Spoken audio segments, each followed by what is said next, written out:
from the Schmoes Know Network Studios in Los Angeles, California, it's time for Meet the Movie Press. And now, here's your host, editor-in-chief of schmoesknow.com, Mark Reilly, and from The Wrap, Jeff Sneider. Well, hello, Schmoville. Woo! This is another episode of Meet the Movie Press. My name is Mark Reilly, or Reilly, as you guys know me. Most of you know me. I am editor-in-chief of schmoesknow.com, and sitting to my far right is my co-host, Jeff Sneider of The Wrap. Good morning, Mark. Good morning, Jeff. How are you, sir? Wonderful. Good. I'm excited that we have such an incredible guest this morning. I know, and let's just get right to it. We have Amy Nicholson, the Amy Nicholson on Twitter. Is that correct? Well, there's a lot of Amy Nicholsons. That's why I am the Amy Nicholson. Because you're the only one. There's a girl in Scotland who's gotten a lot of my hate mail. Really? Well, that's okay. She's like, you're like publicist and stuff. She can like scan through it. And... Yeah, totally. It made us, we all became Twitter friends because of it. Oh, that's really cool.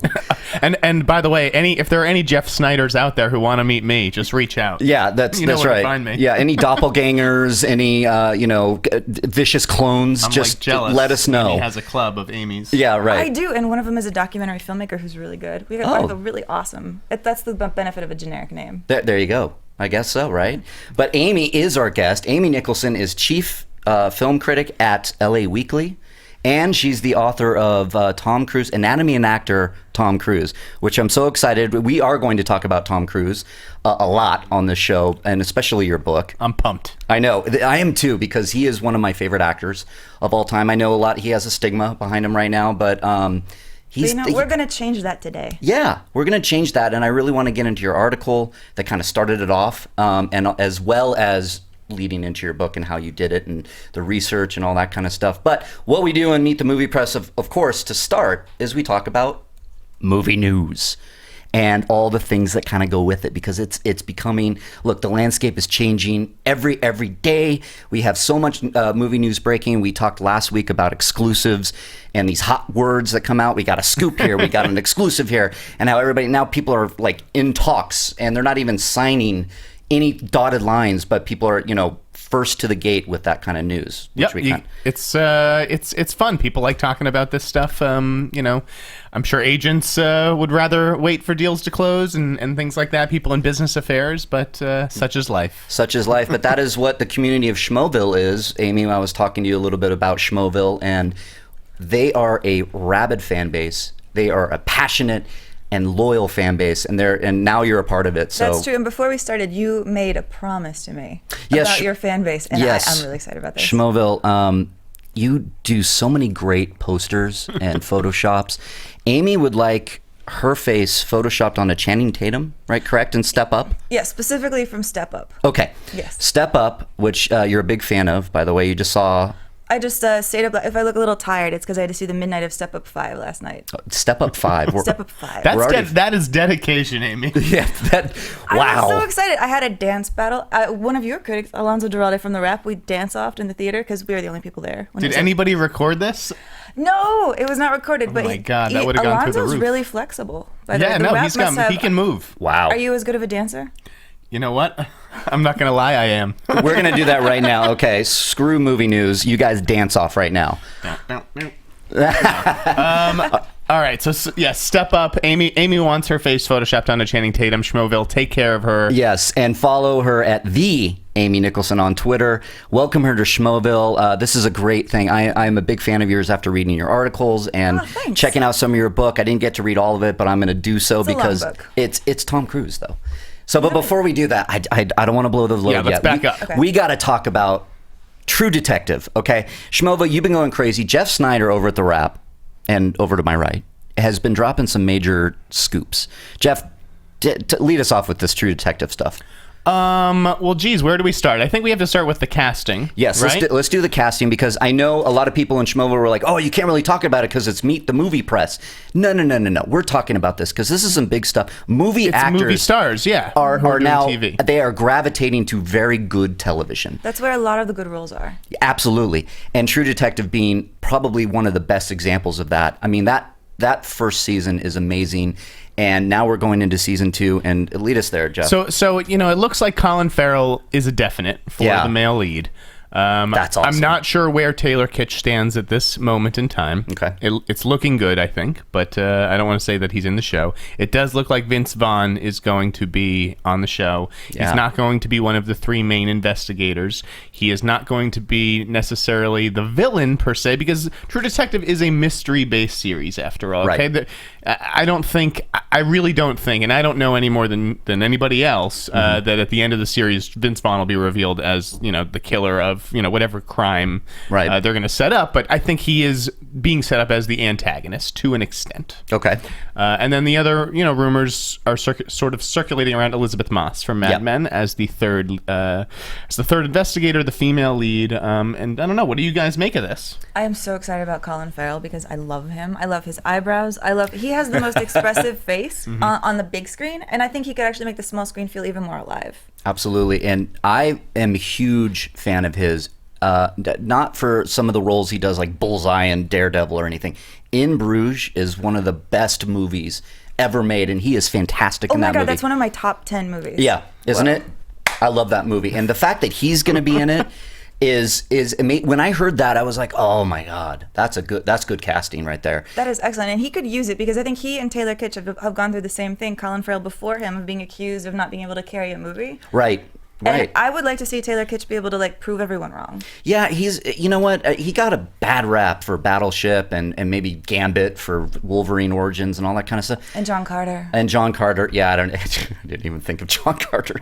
But I'm sorry, he's what's the movie with Mark Wahlberg? It's Lone Survivor. Yeah, he was great in that as Mike Murphy. God, he was so He good. was really, And really also good. the movie where he played a drug dealer, the Oliver Stone one. Yeah, he was good in Savages. Savages, yeah. Yeah, you cannot put John Carter in Battleship on him. No, You absolutely. You can't, but we do because we're the press and we like to talk about stuff. Right, And we're kind of crazy.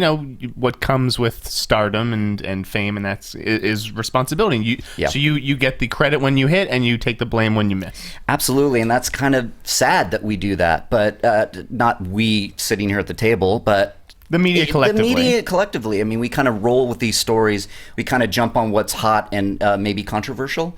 But with this, it's like you always, like when a movie fails, you're either putting it on the writer, or not even the writer. It's always the actor or maybe the director. What I It's like. true, and the director and the actor are kind of the people who have the least to do with it in some ways. Yeah, they're just doing their job. But what I like about Colin Farrell, do you guys remember Pride and Glory, Gavin O'Connor's movie? Yeah. Isn't there a scene where he sort of has an iron and he's holding it over a baby kind of or something like that? Yeah. I mean, he doesn't ever use it, but what I like about Colin Farrell is that he's dangerous as an actor, and there's always a threat of violence, and you're never quite sure what he's capable of or what could set him off. It's true, and it's not just because he's a big, heavy, tough guy. Right, It's because he almost seems so frail, and he's so full of soul that he would do anything to survive. It's kind of that wild animal in a trap Ooh, I sort like of it. danger, That's good. Ooh. That's good stuff, Amy. I've thought a lot about him. I really like him. Yeah, obviously, and he, like I said, this is a fantastic casting if this all comes to be. And yeah, and Vince Vaughn likewise. He's another guy where people are like, oh, I know him from The Wedding Crashers and Swingers. He's the comedy guy. He's not right for this.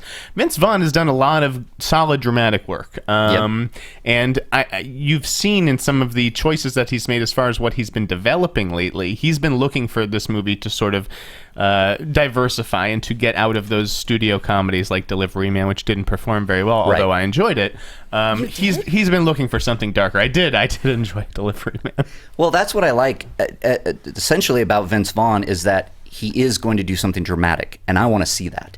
I love Vince Vaughn. I agree. He's a great dramatic actor. We haven't seen him. He's now the Wedding Crashers guy or the Internship or Delivery Man. He hasn't really hit something. So this is It's a great opportunity. To put the brand True Detective now on it, which everybody loves because of the first season. We got Emmy nominations galore coming, and now so we have season 2 now with this cast. Jeff, how did you come across this? I mean, that's what we talk about here. Meet the Movie Press. We talk about the scoops and we talk about the reporting. To be honest, we were not on Vince Vaughn at all. I think that was TV Line that broke it, and then Deadline added some really interesting backstory where I think it was that Nick Pizzolatto was hired to do the Rockford Files for Vince Vaughn or something like that. Yeah. And so they forged a relationship, and it sounds like he sort of wrote this part with Vince in mind. Ooh, Oh, wow, that's that's nice. perfect. Yeah. So at least we know it's going to be sort of tailor-made to, his abilities and his talents. Yeah.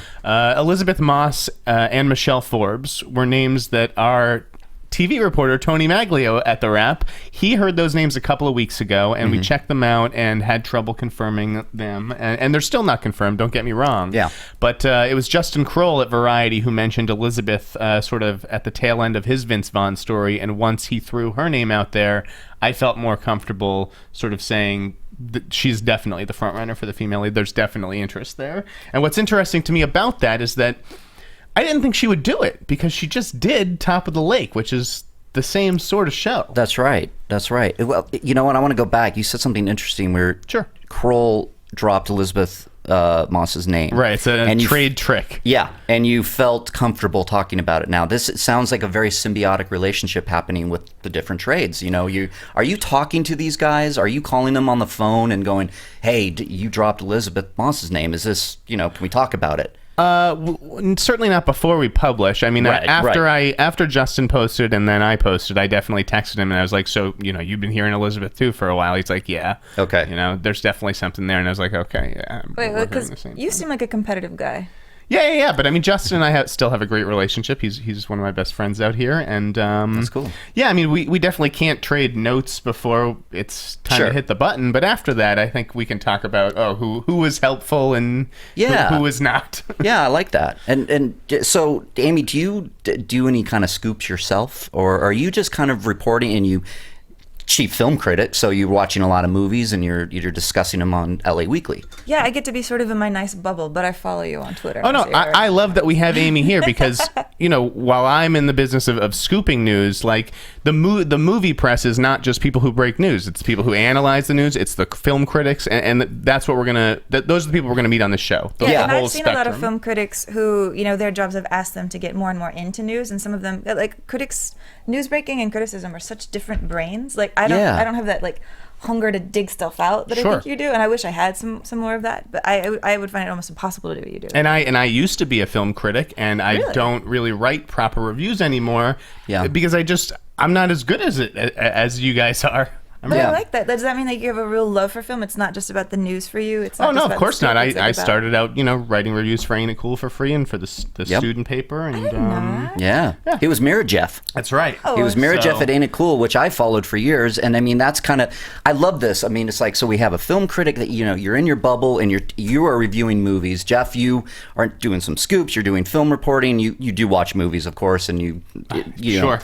And, on my end, I'm a film lover and a film geek. I'm wearing a Batman hat, obviously. And so I love all of it. I mean, yeah, I've done some scoops. I've done some reviews. I kind of incite conversation and from the geeks You're a standpoint. multi-hyphenate, I as guess they so, would say at yeah. Variety, Yes, both but in Yeah. terms of movie multitudes. press. Yeah. Right. Yeah, which is why this is such a great show, because here we are with Amy, and you saw Step Up last night. I know Schmelville, you might not be aware of Step Up 5 like I was, but you're a big fan of it. There's I'm another a big fan Bill of 3 that's and aware. 4. I'm Yeah. a big fan of 3 and 4. The fan of 3 and 4? Yeah. Okay. 5 was sad, but I've been looking forward to seeing 5 for like 3 months. Yeah. It's been all I've been thinking about. So it's like when you wake up after Christmas and it's not as good of a present as you wanted.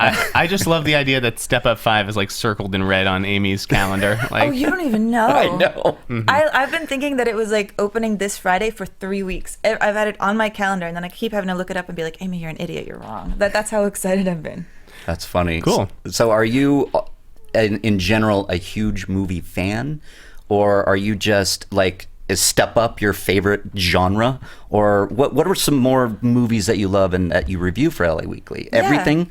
I review everything. I like it because I don't necessarily get to pick everything I review. My editor, Alan, in New York for the Village Voice, assigns. And I like that. He keeps saying, are you sure this is okay? And I like being pointed to something, because I think I Yeah. do my best thinking when it isn't something I would have picked out for myself. Okay. It makes you think harder. Yeah. But I do like having tiny pet projects. And one of my pet projects is I wish we could go back to a time where actors had talents besides acting. Yeah. And that's why I really love the Step Up franchise, is it gives me an excuse to talk about how we used to have people who could actually dance and brought more skill to the table. Right. Or movies where people can sing. Like I want the old fashioned kind of star back. Yeah. At least a couple of them. Well, now, these days it's like if you're casting a big singing role, they just go get a singer. They just go get Adam Levine and put him in Begin Again. Right, exactly. And he was kind of good at being can I say the word douchebag on here?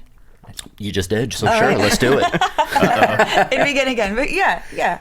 Yeah, you know what though, and I want to go back to Channing Tatum because he's rumored to be in the Guys and Dolls remake or reboot or whatever. I don't know if that's going to happen. I don't think it's happening either. I heard, I heard the same thing. So, but he's kind of with Magic Mike, he's a good dancer and like he really showed some range there. So, is that more of the actor that you're talking about? I think he's so interesting. It's weird because everybody talks about him like he's just a bland hunk, and I don't find him that hunky really. Mm-hmm. I love his physical gifts because you can see his dance training even in stuff like 22 Jump Street. The way he like can climb over a fence. He's a great physical performer. Mm-hmm. Yeah, and I love that about him. And he's a good comedic actor too. Right, and it's to get him in the that? Coen Brothers movie Hail Caesar. Oh my God, this cast is looking amazing. It's a great cast. It's such a great cast. So I'm really excited for that.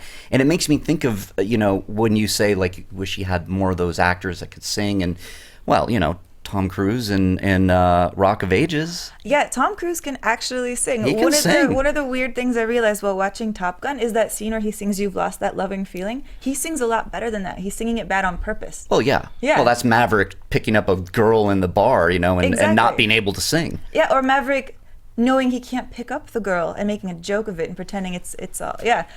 I'm sorry, I got really into reading into Top Gun. Oh, yeah. Should we just jump into Tom Cruise right now? Can we just do it? I think you're ready to go. Let's do it. Let's do it. Okay. I think we can spend the entire time talking about it, and I want to. And I want to talk about your article to start because your article at LA Weekly that I'm going to post again, guys, on Meet the Movie Press. We have an official Facebook page, so I want you guys to go there because I'm going to post this article later, and go ahead and click on that like button, share it with your friends, and then that'll take you to the iTunes feed, which is so important to subscribe to that because that gets our wonderful guests like Amy to come in to talk about Tom Cruise. So what was interesting about this article for me was how he didn't really jump on the couch and ruin his image as a lot of people think. That was a viral thing that kind of took the media by storm. So break it down for me, Amy, because this article was so interesting, like that the media just kind of wanted to finally find, you said something in your article, like they finally found something they could tear him down with. Yeah, which is amazing. One of the striking things about Tom Cruise, I think, isn't just that he had this very public savaging in the press in 2005. It's that somehow he lasted from 1981 to 2005 while keeping his nose pretty clean. Mm-hmm. And that's a time where he went through 2 divorces, immediately left Nicole Kidman and started dating like Penelope Cruz. Like some stuff went down. Sure. And he always seemed to rise above it, and it didn't seem to hurt him that much. Yeah. And so you get this sense of a feeding frenzy of people just being like, boom, we got to do this. And what's interesting about that article is it didn't start off with me realizing he didn't jump on the couch. I didn't realize that till like midnight, 4 days before the piece was due. Wow. Yeah, when I was rewatching it for the second time, and I was like, wait a second. Wow. And then the whole thing just shifted. I thought I was doing a piece about media culture in 2005 and how YouTube started and how TMZ started in Paris Hilton. Mm-hmm. And then it became something else entirely. And I got really interested in that question of, why do I remember this wrong? Yeah, and I read your article. I had the same thing where I went, why do I remember this wrong? Yeah. You brought up they did the Star Wars thing where he was like killing Oprah as the Emperor with the lightning. Right, sure. And that video kind of went viral, of course, and then that kind of just really pushed that idea further into the media and the pop culture, and that is sad to me. It really is. Exactly, because it scares me not just because of Tom Cruise, but it scares me because of what it says about my brain and everyone's brain, that we watched a weird, out-of-context, 30-second thing with obvious fake music and obvious fake effects, and we thought that was reality. We knew it wasn't reality, but we just assumed the truth behind it was real. And I think that's what happened to the viral video of Tom Cruise on the couch, is people didn't really watch it for themselves. They saw a headline. Yep. They saw that if they wanted to watch a video, they could. So they assumed that whatever they said was in the video was there, and it wasn't, and we never checked. It's interesting. And that was the most interesting part about your article, because it really Tom Cruise then had to fight his way out of that, and then it kind of snowballed into this, him saying these antidepressants are bad for you, Brooke Shields, after you gave birth. Why, and then everybody was mad at him for that, and then it became Scientology, and then it's like, you're getting away from the brilliance of Tom Cruise as an actor. Yeah, and that's what our culture is now. Exactly. Once there's blood in the water, I think everybody descends. And it's a little frightening to me that it's been 9 years and he still hasn't come out of it. And now I think it's almost self-induced. I think he's so paranoid that people don't love him again that he feels like he needs a number to prove it. Like a $300 million movie to prove that we love him again. Yeah. And so he's not doing the movies I think he should be doing, like a Coen Brothers movie, which would be amazing. I would love to see it. And you even bring up Magnolia. And that's one of my favorite roles of his. Tom Cruise is the greatest movie star on the face of this planet or any other. He is a one-of-a-kind, wholly unique actor who I believe in almost every single role. He brings it 110% every time. Every time. He doesn't sleepwalk through movies. Nope. And from what I hear about the guy, he's super nice and remembers everyone's name and he's a stand-up dude. You know, I was at Runyon Canyon with my dog, and I was talking to a guy in a baseball cap and sunglasses with his hound dog or whatever he was with, and we were talking about dogs, and this guy was so nice, and I look up and it's Tom Cruise. Oh, really? And I was just like, ooh. You know, and that's the only contact I've ever had with the guy.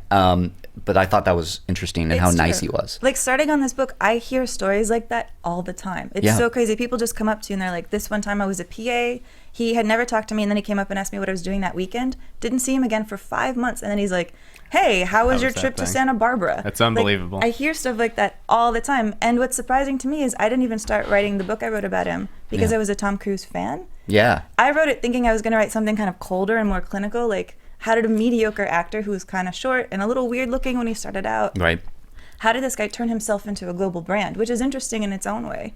Well, talent. That talent. is the way. And that was the answer, but that wasn't the answer I was expecting. I thought I was going to write a meaner book. I'm curious, why Tom Cruise? Yeah.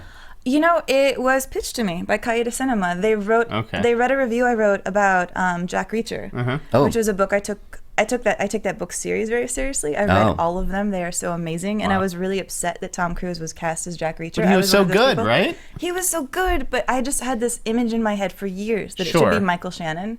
Ooh. Because it's got to be a tall, blonde, guy, scary guy who has to apologize for the way he looks when he walks up to someone in a dark alley. So I was just really attached to that. Okay. So I wrote this piece about Jack Reacher, and I was like, oh, Tom Cruise, he just doesn't even have to act. He just shows up and he's, I'm cool and I'm Tom Cruise. And it was all those things I always kind of was parroting, I think, people saying about him. Yeah. And so they offered me the book based on that review. Wow. And then in my researching, I was like, oh my God, I'm totally wrong. And I had to be like, guys, this isn't the book you thought you were getting. I think he's a great actor and I'm an idiot. Yeah, well, I to go to, again, I'm basing a lot of this off your article because it's so fantastic, but what he did, risky business, and he blows up, and everybody wants him, and Top Gun goes crazy, and they want him for a sequel immediately, and he's like, no, I want to go do The Color of Money.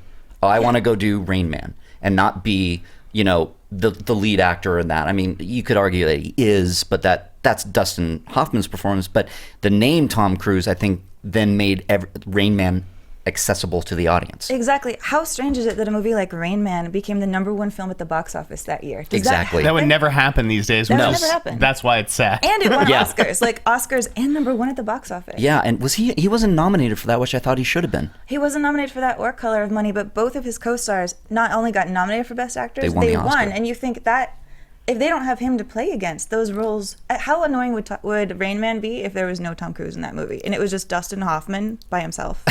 Well, he'd be walking around in circles and just running into the wall, I think. But but you're absolutely right. Tom Cruise brings that. He in his earlier roles, especially like Rain Man and Color of Money, Born on the 4th of July, baby. Born on the 4th of July, and again, that movie got made because he wanted to do it. Exactly. Oliver Stone had been trying to make that movie since the 70s with Al Pacino. Oh, wow. Yeah, Al Pacino was his first choice. It never got funded, and then Tom Cruise had that clout where he could be like, not only am I talented enough to pull this off, we can actually get this made. Yeah, absolutely. I mean, we don't have stars like that who are exercising their power for good. We have some, but nothing to his caliber. Yeah, and I think, it's sad because I don't know why I just thought of this, but with Edge of Tomorrow, it was so good. And it didn't do spectacular at the box office. And again, people go, oh, it's Tom Cruise. Exactly. It's because it's Tom Cruise. And I'm like, no, it's not. No. It's well, maybe it is. I don't know. It's hard to pinpoint because I see that movie and I go, God, that's good. And it didn't do well. And that sucks. It didn't. And I feel like a lot of why it didn't do well is we just got entrapped in this thinking that a blockbuster has to cost as much money as it did. So to make a movie like that look financially successful is so impossible. Exactly. He It was can't too be doing expensive. expensive movies if he needs to look like he has a hit. Yeah. Almost nothing is a hit nowadays. But I mean, no, you can make $100 million movie, but that wasn't a $100 million movie. Yeah. It was like a $150 million movie or Yeah. something. Yeah. And it didn't have Marvel in the title or as the brand, you it know, was based which is on a Japanese manga. yeah, Yeah, which is bold of him. Yeah, absolutely, and that shows again he's so interesting with his choices. Like he's always making interesting choices, and I continue wanting to see him make these interesting choices. Like what's his name in Tropic Thunder? Les Grossman. Les Grossman. That was a guy who made interesting choices. Yeah, right. There was a reason why they were announcing some kind of sequel with him, or a spin-off movie that I guess just never happened, which I would love to have seen. And you're an industry guy. I always hear that Sumner Redstone was really upset with Les Grossman and thought it was just Tom Cruise making fun of him for firing him from Paramount. Oh, Right. I my sources do not ascend as high as Sumner's office, but Right. I wouldn't be surprised. I heard that too. Just in little chatter when you're talking to certain people and you hear about these people. But Yeah. I just love the fact that he put on a fat suit and didn't look like he put on a fat suit. No, he and- just disappeared in the role. Fun fact, his hands, those big hairy hands, Oh, are that's right. fake hands. Yep. Yeah. Oh, yeah. Yeah, he said to Ben Stiller, like, the number one thing, he's like, I want big hands. And the dancing that he does was actually not in the script. It was when they were doing his makeup test and they were like patting him out and putting all the hair on. He just started dancing to kill some time and they're like, oh, we're putting that in. Oh, that's amazing. Well, Amy, when are we going to get the next Tom Cruise drama? Because he's done all these kind of big movies in a know. row: Edge of Tomorrow, Oblivion, Yeah. Jack Reacher. His next movie's going to be Mission Impossible 5. Yep. I need another Valkyrie. I need another Magnolia. Yeah, it's not soon enough as far as I'm concerned. Yeah, absolutely. And I would love another Rain Man if we could even say that there's another Rain Man out there. Yeah. Or just a drama, like Jeff said. Or I always wanted to see. There was this movie that was announced a long, long time ago. It was a Todd Phillips movie. It was called Men. yeah, It was like a remake of something that Tom Cruise was supposed to star in, and it was supposed to be like a sort of Jerry Maguire type of tone. okay. I think that sounded so cool. I'd Yeah. love to see them revisit that project. That would be cool. And he doesn't need the money. And I don't think he even cares that much about money. So I feel like if I was him, I would call up Quentin Tarantino and say, don't pay me. I'll do anything you want. For real. Yeah. That is can you imagine? Not this one though. Not the Hateful Eight. Not the Sorry. Hateful Eight. No. I'd actually, and that's an aside. a big star vehicle. I wish kind of Quentin was doing another genre, not another Western, but that's beside the point. Yeah. I want to go back, Amy, to, okay, so you were pitched this idea to write a book on Tom Cruise.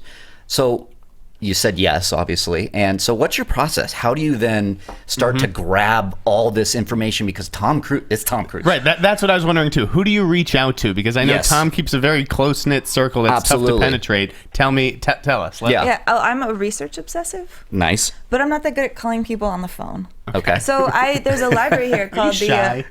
a little. There's a library here, the Academy of Motion Picture Arts and Sciences, and Yeah. it is run by these genius researchers. And you can just walk up to them and write on a folder, Rain Man, and they will give you 5 stacks of envelopes with every clipping ever done about Rain Man. And I just lived there. I have so many notes. I have like twice as long as this book is. And- I have that as a computer And document of notes. just think, Amy, one day some reporter's going to walk in and slip them a note for Step Up 5, and your clips are going to be in there. Why do you think I put myself under so much pressure? But I'm Yeah. sorry I want I'm that sorry to person know interrupt. that was good. I'm sorry That's to great. Continue, please. Yeah. And I want to go to this library too. I've heard about it, and I know it's that awesome. It is So, incredible. It is yeah. incredible. I mean, I did the book chronologically because the way that it's structured is we pick 10 roles that best define him, which aren't even necessarily his best roles, Okay. but in this case they kind of were. But I wasn't going to put Far and Away in the book as much as, I've met a lot of Far and Away apologists, and I think that movie's incredibly interesting, and my mother really loves it. But I like Far and Away. Yeah. I like the Anya song in it. It's sweet. Right? I like his accent. Yeah, his accent. It's cute. I like the scene where he's naked but he has the hat on his crotch and Nicole Kidman peeks under it. Oh, And that's the end right. of it is Oklahoma, and that's where I went to school, is Oklahoma. So I feel a nice. little bit of pride. Okay. All right. Well, I like. So you said 10 movie roles that define him: Maverick, Yep. Risky Business, Magnolia. Yep. Okay. This is fun. I know. Jeff, you want to? I mean, Mission Impossible. Mission Impossible? Yeah, I did Mission Impossible 4 at the end to kind of sum up his action career. Okay. So Rain Man. No, I didn't do Rain Man. Les Grossman. Yes, I Les did do Grossman. Les Grossman. Born on the 4th of July. Yep. Okay. Got 4 more. Jerry Maguire. Okay. Doing really good. Not The Last Samurai. Not The Last Samurai. Not The Last Samurai. And not Collateral. I've been getting some grief for that, but not Collateral. I don't like that movie. I mean, did you do Jerry Maguire? We already called it. Yeah. Oh, sorry. Jerry Maguire. Okay, forget. What about Eyes Wide Shut? Absolutely. Okay. That was my hardest one because I Yeah. don't like that movie either, but it had to be written about. Yeah, you gotta read about it. It's Stanley Kubrick's last, Yeah. hurrah, and Yeah, and you think about Eyes Wide Shut, what happened when he made that movie? He had just gotten the Oscar nomination for Jerry Maguire. He had just done the first Mission Impossible film and started his production career. And he's like, but I have to work with Kubrick. And he goes to London for 2 years. Yeah. Gives up all of it. Wow. Like at the peak of his career to do this movie that then nobody liked. I'm seeing a theme here with Tom Cruise. Like, he just does interesting things, and he doesn't care. I mean, he obviously cares about his career, but he doesn't care what the media is going to say, or maybe, his agent, who's like, dude, Top Gun 2, Top Gun... No. Like, he's still going. Let's pray we never see that. Please, no Top Gun 2. Jerry Bruckheimer, Stop please. it. Stop it. Unless he dies. That'd be kind of cool. Can we do the beginning where Tom it's like... Cruise doesn't die on screen? I think older Tom Cruise might decide to. How much did he die in Edge of Tomorrow? That would be bad. That's true. That's true. What if he we dies hybrid 60 him? times? Yeah.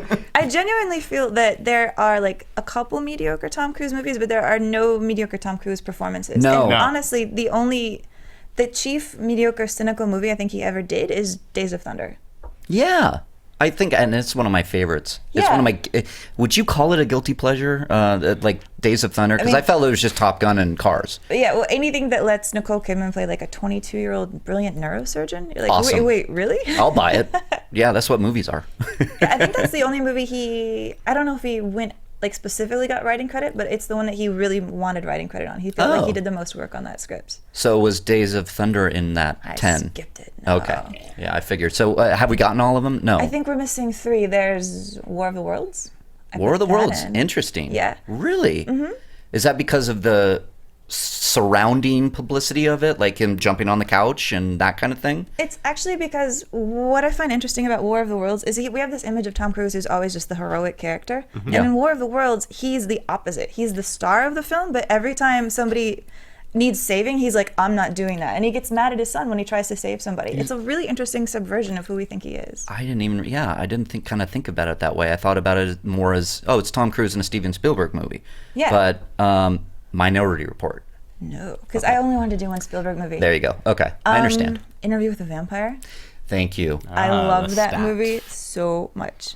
I love that movie so much, and it's so funny how even Anne Rice hated Tom Cruise as Lestat, and then wrote an article in Variety, or Yeah, it's like took a full page apology. Sorry, you were awesome.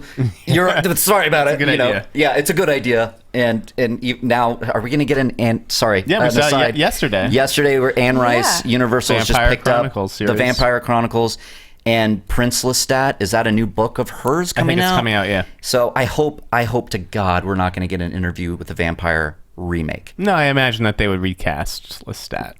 Yeah, I know they're going to recast. I don't think Tom Cruise is coming back. I just don't want to I just don't want a remake. No, Period. no. Of anything Interview with the Vampire, because that movie's brilliant. That movie is so good. Although I love that it's like Tom Cruise being paired with Brad Pitt at the very start of their careers, and Tom Cruise being like, Brad Pitt, you cannot even compare to what I'm about to bring to this movie. Yeah, it's so He true. acts circles around him. And part of it is Tom Cruise's crazy research. Yeah. Like Brad Pitt, like famously, I don't know how famous, but gave an interview saying that he didn't even read Interview with a Vampire. He started to read it and then he thought it was boring and he threw it away. That's like him distancing himself from what he thought was an embarrassing movie. Mm-hmm. Tom Cruise like fought for the part. And then not only read Interview with the Vampire, he read every single book with Lestat in it. Because So he doesn't do anything half-assed. He goes all the way. So he comes to this movie with this rich understanding of who this character is. Brad Pitt just comes in with this like slanted idea that Lestat's a bad guy because that's how Interview with the Vampire goes. It's only through Louis' eyes, and Louis is oppressive. Yeah. So they're in 2 different movies. And That's so Tom interesting. Cruise just makes him look ridiculous. So wait, what's the 10th role? We got 9, right? Yeah. Which one did we miss? I'm not sure anymore. Did we say Magnolia for sure? Yeah, I said Risky Business. Is Okay, that I can JT? Our engineer is throwing some some signs up. I can do it in Report? order really fast. Do it. Risky Business, Top Gun, Born on the 4th of July, Interview with a Vampire, Jerry Maguire, Eyes Wide Shut, Magnolia, War of the Worlds, Tropic Thunder, and Mission Impossible. So maybe we did do all of them. I think we did. Okay. Maybe Fair I just enough. can't count. I'm just a writer. I don't know math. Math is tough. It was my understanding there would be no math. That was agreed to before the interview. Right. We signed whatever. contracts saying no math. The other thing I love about Tom Cruise, which he doesn't really get credit for, I mean, he has some really cool executive producer credits. I know. Yes. We probably would never have seen Narc if it was not for him. Yep. And also Shattered Glass. Right. I know he was involved with that one. Yeah, that's right. That is super true. And also behind the scenes in the Mission Impossible series, like he was the one who brought all those directors to it. And you think the genius of Mission Impossible is every film is different from the other because he's found not only different directors but like odd directors for them. Yeah. He picked Brian De Palma sort of out of like 70s art house, like a slight obscurity. He gave him the biggest budget of his career and said, go nuts. Yeah. He is the one who brought John Woo here and gave him this huge budget to do 2, which I think is the worst one. It is. I agree with you. And who would have thought that? Considering John Woo is the best action director of the 4, probably. Yeah, and then he like shows that J.J. Abrams can do a film of this scale, and I then love he 3. takes Brad Bird and 3 says, is and this one of guy my doesn't favorite, just have to do cartoons. Like the guts behind that to take his beloved franchise and hand it over to people like that who are proving themselves. Yeah, and I That's love amazing. that he did choose J.J. Abrams, who then hadn't really directed a movie yet, and then he blows up. Obviously, he's directing Star Wars now. And then Brad Bird, you just said it. He was The Incredibles and Iron Giant and Ratatouille, and now he's doing Ghost Protocol, and now Brad Bird's now doing Tomorrowland with George Clooney. I mean, this is all like interesting. It's like you can maybe even say Tom Cruise is helping these directors get out there. Yeah. Like now with Mission Impossible 5 director Chris McQuarrie. Chris McQuarrie, writer of Usual Suspects, writer of Valkyrie, and now he's stepping to the Jack plate. Reacher Yeah, Jack Reacher. Yeah. Yeah, I feel like you see a shift in his career, like after the Kubrick era. Like up until Kubrick, he is on this mission to work with only the best people. He's like Ridley Scott, check. Yeah. And then after that, he finally does a Spielberg, which takes him like longer than you would expect. Yeah. But now he's like looking for that next generation, and that's really exciting. Yeah. So I know we have to sort of wrap this up and move on to the next topic or whatever, but who's other than Tarantino, who's a filmmaker you'd like to see Tom Cruise work with, or what's like a certain movie or role that you'd like to see him play? Well, when you guys brought up Channing Tatum and the new Coen Brothers, a part of me, when that news broke, was a little sad because I was really hoping he would do a Coen Brothers movie as well. Tom Cruise would. Yeah. I would love to see a Coen Brothers movie with him. I would love to see a Coen Brothers if we can go from Les Grossman and take a quirky character like that, put it with a Coen Brother movie like a Big Lebowski. That would be amazing to me. It's I think true. Tom Cruise, if he did like a dude, not the dude, but like something that Tom quirky, that he would be could kill it. amazing. He Tom could Cruise, Coen Brothers kill movie. that.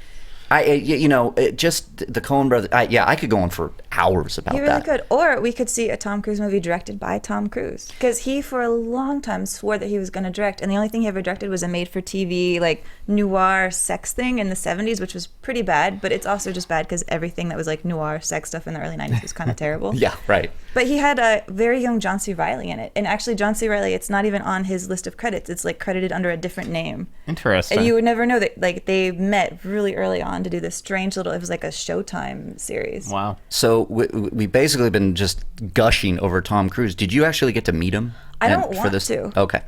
I think it would throw everything off. Yeah. Okay. Yeah. I totally, sometimes I've met some of my heroes and you just want to remember them the way that they are up on the screen. Yeah, because genuinely, I don't know if you will like. I would never want to read a book about myself that analyzes me that much. So I don't know if. Did you Yeah. have to talk to Amanda Lundberg? I sent her a copy of the book. Okay. But that's all. Just to And be like, Amanda "Here it Lundberg is." Is Tom's publicist. Okay. Sorry. Yeah. Yeah. So that's interesting. So it's really, you're coming at it as a fan. Then you're breaking down. You said 10 roles that defined him, and we all speculated because there's So just so many. many, yeah. And kind of like what we were talking about the couch and the idea of like new memory. That was the weird thing about doing this book is I had all these bad memories of these films, but of being something flatter and less interesting than they are. Yeah. And the weird thing about a Tom Cruise movie is you go back and you watch it again and you're like, this is not how I remember it. Top Gun is not that like cheesy and pumping around and like being a big cornball. It's like a dark thing about his dad. Yeah. You know, you remember stuff weird. Risky Business is not him sliding on in his underwear. It's about like prostitution and how he's a virgin, and it's a very uptight, weird movie. Yeah. And it's only when he's drunk that he slides across the floor. Up until then, he's not even having fun in the movie. Like That's right. It's weird. He doesn't want to have fun in that movie. I mean, Yeah. that's his like character. That's his arc. Exactly. The prostitute's basically like, you need to enjoy yourself. Exactly. Kid. So And- that's what kept this interesting to me, is like just realizing that I had him wrong in every single movie. Yeah. And that there's always something going on that I was just too, Tom Cruise is a movie star, not an actor, to notice. So you're at the Academy Motion Pictures Arts and Science Library, and you pick the 10 movies, and then you just go in depth for every single movie, and like love letter to Tom Cruise in each one? Or is it like facts, publicity, media that also informed the decisions? Is it that kind of stuff? Yeah, there's a lot of research. There's Yeah. a lot of like, I found just so many quotes and interviews. It's a very dense I can't interview, wait to but- finish the book this weekend. I know. Yeah. Me too. And how long did it take you? Oh, well, it's the French were really mean because they like to go on vacation in the summer for the entire summer. So they gave me 2 months, and I was like, "You're jerks. I want 4." So they gave me 3, Okay. which is a very evil compromise. I mean, so I didn't sleep. I had insomnia for a while. It felt so good to turn it in last year. Yeah. Yeah. And so where can people find it? Amazon, I suppose. I don't Amazon? know. It came out on Monday. It came out on Monday. Yeah, I only saw it for the first time yesterday because I haven't even gotten my copies yet from the publisher. But Are you my doing friend any got one. signings? I don't. Signings are so silly. Will you sign my PDF? I will totally sign your. Can you have a Sharpie? Can I just write right here? Is that Yeah, fine? just if you put it on the corner right here, because I need to check my Twitter feed. I don't want it right here. Yeah, I just want people to read it. So there's an excerpt of the Eyes Wide Shut chapter on Vanity Fair, Okay. and the entire Magnolia chapter is on Grantland as of this week. Oh, great. So I love Grantland. Me too. It's so cool. So Good, great. good for you. okay, and so Amazon, you can get it. I mean, is it something like you can walk in Barnes and Noble and it's there? I don't know. Somebody got it at Skylight Books this week. They told me. So it's in print. It's in print. Yeah, it's and big too. It's like big, Tom like Cruise, hardcover and Anatomy of an Actor. I love it. there's I can't wait to read it and hear more from you. So what's your next thing? Are you Step Up 5 review? Is that That's my afternoon. Yeah. okay? That's your afternoon. I also Yeah. saw a tweet from you that didn't like Teenage Mutant Ninja Turtles. Did you? No, and I mean, I loved that movie a lot. I'm just of the age where when the first one came out, I was I know. 11, and Me I too. watched it so much. Yeah, I haven't seen it yet, but yeah, I saw your tweet and it was like, oh, I'm afraid to read the review. I just retweeted it. yeah. Oh, you did? Oh, thank you. Yeah. No, Yeah. It's so generic. It's really sad. And the first one was weird. It had like they went like they were kids and they were smoking and like Yeah. And this one's just super generic. Give me this much, Amy. Does Megan Fox look good? She looks good, but oh my God, Michael Bay is mean to her because I'm sorry, I'll take 2 seconds. Do it. April O'Neil is, like walking around and solving cases and actually doing smart stuff, and nobody in the film ever acknowledges it. Instead, they just keep talking about how hot she is. And it's really sad. Like, that she sucks. never gets any credit for her brains in the movie. Like, Michelangelo looks at her and I he can't goes, believe Michael Bay she's would. so hot, I feel my shell tightening. And it's just creepy. Like, it feels like they set her up so that she looks like an idiot. That Yeah. just doesn't sound like Michael Bay's MO. I don't know. Yeah, Michael Bay, he loves women, doesn't he? I mean, he likes to film them a lot from the behind. He's awesome like that. Well, I if don't you stay at the credits, there is like a gratuitous shot of a Victoria's Secret billboard with the turtles as the boobs. Oh, that's And in I'm the not that's in the kidding. trailers. Creativity, That's in the folks. trailers? Yeah, that's in the trailers. I know that shot. Well- That's the post-credit scene. Well, it's just as the credits are going. Yeah. Ugh. It's the sewer. As someone tweeted, cowabummer. Oh, let's that's good. I wish I thought of that. let's talk about DC before we got to Yeah, go. we gotta go, but we gotta talk about DC. Everybody's been talking about this, and Amy, I want your opinion on this because it's interesting for the movie landscape. DC, Jeff, I was writing my coverage of it, and I see your tweet come out. I wrote, DC blinks, and I see yours come out, and I'm like, oh, I got to change that, because you said that's something similar. And yes. And is that the media really making more of a big deal in this? That Yes, DC and moved? I like Marvel won. I wrote Warner Brothers a note too, and I think Todd Cunningham, who I share a co-byline with on that story, Yeah. we were like, and Warner Brothers understands we had to play it up like that, like the whole Warner Brothers flinches, that kind of thing. Absolutely. In this game of chicken that the media has created out of this, but I totally understand Warner Brothers when they're saying it's just a good move. It's smarter to be the first movie out. Like Yep. you're getting in front of Captain America, even if Captain America opens overseas a couple of weeks, before here. No, they're gonna there's have a still good- enough time. Yeah. And first of all, whenever you put this Batman movie out, it's going to be huge. I think the analytics, as I call it, don't lie. When Yeah. I covered Comic-Con, I mean, the internet exploded with the footage. And when Avengers footage came out, it was like, there's kind of, we know what we're getting with Marvel. That's the way I feel. Right. DC and the shared universe, it's just so interesting now. So it's like everybody wants to see Batman and Superman on screen. Yeah. So moving it is very smart. Yeah, we don't care whether it's May or June or July. I don't care if it's Tuesday or Wednesday or Saturday. It's coming out in March, which is awesome. We get it sooner than we thought. Right. And now we get a blockbuster in March. Like, Amy, what do you think about all this? Like, I would love to see around the clock blockbusters just doled out. I don't know why we cram them into a few months. I think it's really silly. I mean, March, I think, has a slight tinge of nervousness to it because we've seen some huge bombs in March lately. But some huge hits. Yeah, you Like said something John Carter. interesting. Which bomb? Yeah. Okay, so Like John Carter. Mars Needs Moms was, I think, the Disney one before then. And then, like, the weird ones that do well in March tend to be, like, really female-driven so far. Like Alice in Alice, Wonderland Hunger Games. and Hunger Games. Yeah, Hunger Games. But I think it's good for the industry to start spacing stuff out. Yeah, why do we have to have summer be like every weekend there's a blockbuster and it's going to They be this? cannibalize each other. Yep. You have to make all your money opening weekend because then you're taking a 50 or 60% drop the next weekend. Yeah. And the same thing goes for the other side of the coin, the award season movies. Why are these all in 3 months of the year? Why can't we go back to Silence of the Lambs coming out in February and Yep. winning Best Picture a year later? I mean, is it that hard? Because they're just afraid. They're afraid to take the gamble. And, Yeah. And I think so. Would you guys say that like DC took a little bit of a gamble by moving it to March? I mean, I don't think. I think you could throw this in January and it would blow the socks off of everyone. It That just would be doesn't awesome matter. if somebody threw a blockbuster like this in January. Because right, they call it the graveyard of movie season. Yeah, You that get in like another August. underworld movie in January, and that's pretty much it. So I feel like DC is now going to open it on. It's March 25th. We got Batman vs Superman: Dawn of Justice. It could probably be number one for like a month. And you know what? I'm salivating over the idea of watching the Super Bowl with my buddies and seeing a brand new Batman vs Superman trailer. Yeah.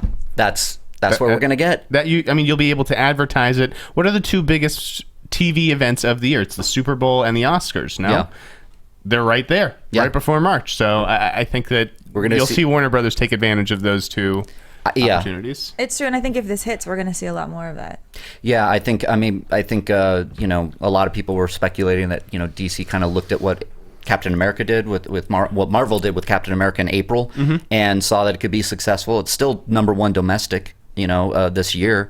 So that's great. So why not? Nikki Fink made a good point in her article as well, where she said DC had a chance to look at Marvel's slate. They had a chance to see all the release dates. So maybe that's why they waited and didn't announce at Comic-Con. Yeah. We did a little bit of speculating on did Nikki Fink's scoop kind of blow the DC's presentation for Comic-Con, but I don't know. It's hard to tell with these things. She got a lot right, I think, and maybe she got a lot wrong. I don't know. I mean, we still don't even know the titles. I mean, that's the other news. It's like we're gonna have DC movies for the next 50 or 60 years. It's crazy. Yeah, there's a lot of superhero movies coming out. There will be fatigue. I almost guarantee it. There already is, I think, a little. Yeah. What's the over-under on it having a colon and then something really portentous and dumb after it? Right. I know. 2-1 these days. Yeah. I think the franchise fatigue with superheroes. I mean, it's got to be done well. It'll be interesting to see which one is the first big flop. Yeah. We haven't really had. I mean, some of these open really well. Even Amazing Spider-Man 2, which I did not like at all. I thought it was one of the worst movies of the year. It broke my heart because I'm a big Emma Stone fan. Oh yeah, I'm a Spider-Man fan, and it's just. Dude, Emma Stone's probably delighted to be out of that franchise. I know, it's like, right, you follow the comics, right? You killed. Oh, sorry, spoiler alert. You guys know this. Yeah, spoiler alert, she dies, and Emma Stone's like, you read the comics, right? I need to get out.